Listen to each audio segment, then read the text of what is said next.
This is the Lone Crater YouTube. We hope this video helps. You begin by confirming prerequisites.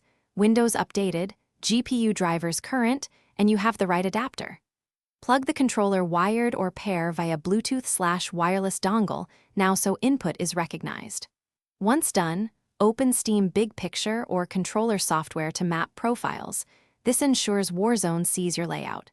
Make sure to choose X input or direct input mode depending on controller model, because console-style controllers perform differently on PC without correct map. Next, you configure controls and sensitivity for performance. Open Warzone controller settings and match them with Steam or third-party mapping so inputs are consistent. Tune horizontal and vertical sensitivity, then refine aim assist and response curve. This balances smooth tracking with quick turns.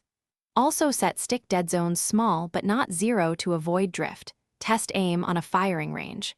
Once matched, save a profile so you can recall settings after updates or if you switch controllers. Finally, validate settings in a private match and iterate on recoil control, ADS timing, and sprintifier responsiveness until it feels natural. Save and export your profile. That prevents redoing tweaks after updates. If you hit issues, troubleshoot.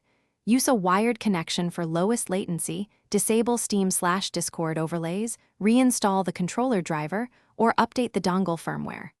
If stick drift or mapping errors persist, reset controller calibration and recreate the profile.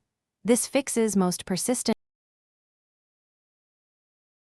Thanks for watching. Consider subscribing if we helped you.